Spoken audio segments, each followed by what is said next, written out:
What would you do if your lover escaped from you, like she or he trying to break out of maximum security prison, and left absolutely no trace, not even a tunnel?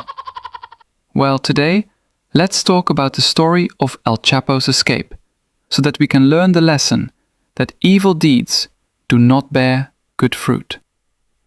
Sit back, relax, and let's begin.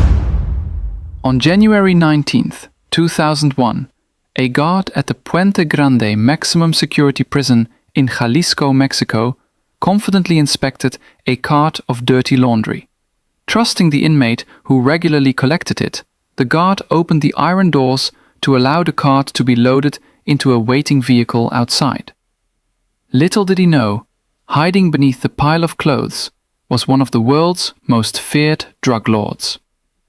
These events marked the beginning of a series of movie-like escapes that Joaquín El Chapo Guzmán would make from Mexico's most restrictive prisons. This is the true story of El Chapo and his most unbelievable prison escape. Waste Channel. Joaquín Guzmán, alias El Chapo, is a name that terrifies authorities and rattles his enemies. As the leader of the Sinaloa Cartel, he headed one of the largest drug trafficking organizations in history. Born on April 4, 1957, in La Tuna, Sinaloa, Guzmán joined criminal groups in his youth and eventually became a key member of the Guadalajara cartel. By 1989, following the death of his partner, he took full control of the Sinaloa Cartel, running vast operations across Mexico, the United States, and beyond. The Mexican and US governments considered El Chapo public enemy number one. Under his control, the cartel moved the vast majority of illegal drugs entering both countries.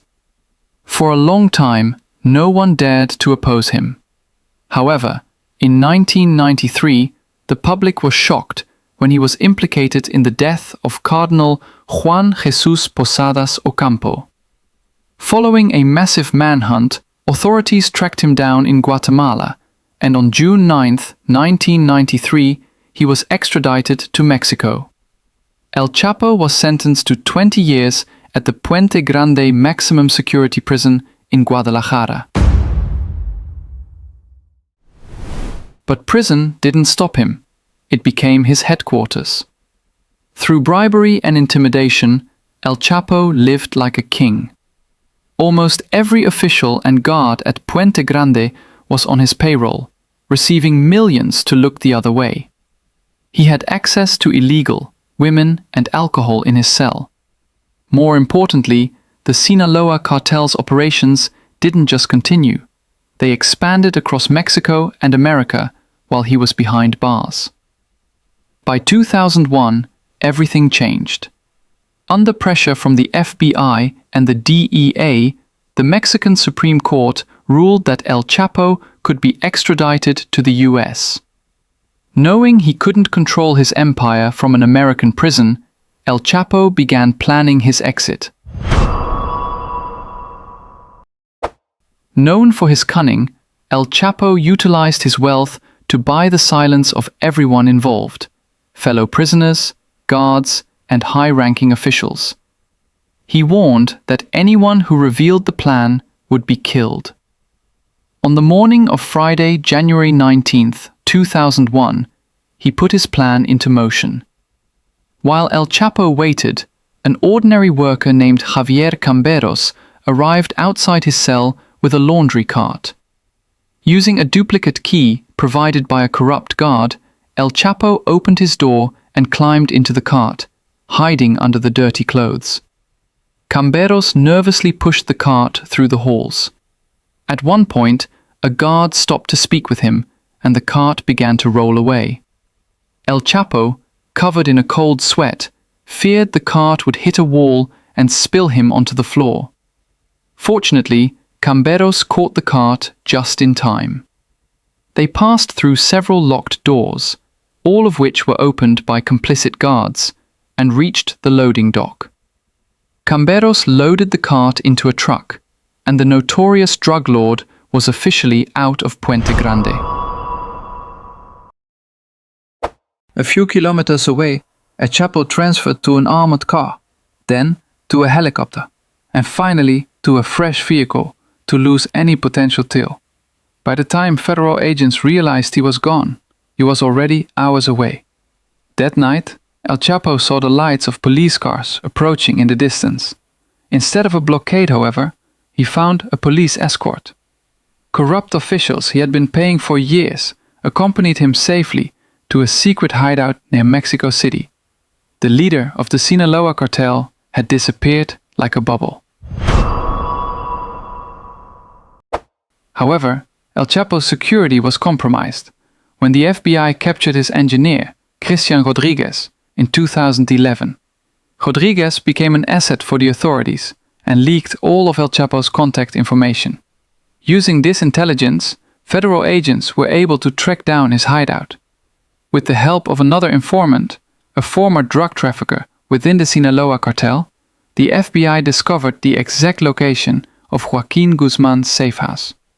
At around 4 a.m. on February 16, 2014, US DEA agents and Mexican Marines raided a hideout in Culiacán.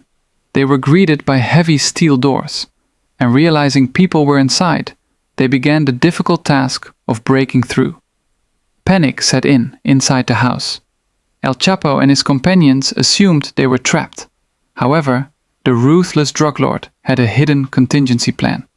El Chapo rushed to the bathroom, and to the shock of his bodyguards and companions, he easily lifted the heavy bathtub.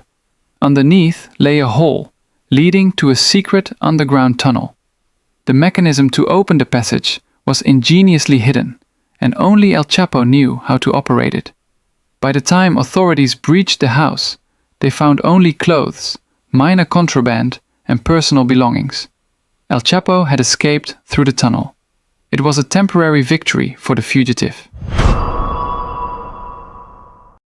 On February 22, 2014, Mexican Marines tracked El Chapo to a condominium complex in Mazatlan. Unlike previous raids, this capture was swift and peaceful. Once again, the drug lord was behind bars, this time at the Altiplano Federal Prison. While Mexico and the United States celebrated what they thought was the final capture, they severely underestimated El Chapo. Despite the high security, his ability to manipulate the system remained intact. Using massive bribes, he plotted his most brilliant escape yet. Members of the Sinaloa Cartel spent months digging a tunnel from a warehouse outside the prison directly to the shower area in El Chapo's cell. The tunnel was engineered with electric lights, ventilation fans, and even a specially modified motorcycle rigged to a rail system for a quick getaway. On July 11, 2015, El Chapo vanished once more. Despite being monitored by CCTV 24 hours a day, Altiplano prison failed to hold him. CCTV footage showed the drug lord walking toward the shower area just minutes before disappearing. El Chapo had humiliated Mexican and American authorities once again. But this time, it was personal for the DEA, FBI, and CIA. They intensified their pursuit, relying on new intel from former cartel members, the Flores twins. On January 8, 2016, a joint force of Mexican Marines and US military attacked a safe house in Los Mochis, Sinaloa. A battle ensued. In the chaos, El Chapo again attempted to escape through a secret tunnel, eventually fleeing in a stolen vehicle.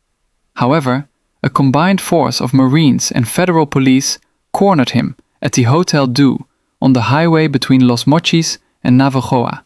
Desperate, he tried to bribe the officers, but they refused. In a rage, he threatened them before being taken into custody.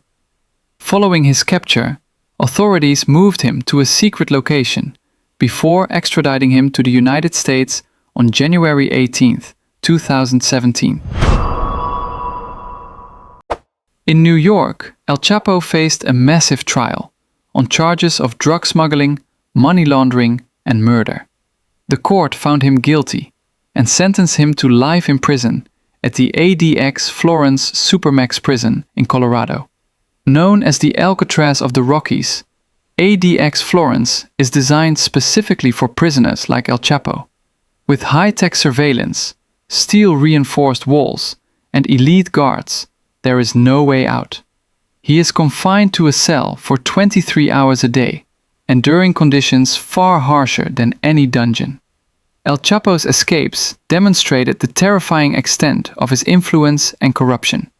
It served as a reminder to us of the dangers, failures, and immense suffering caused by the illegal drug trade and evil works. It should not be imitated. Though he escaped twice, justice eventually caught up with him. As the saying goes, nothing hidden will remain hidden, because justice will prevail. Subscribe for more videos.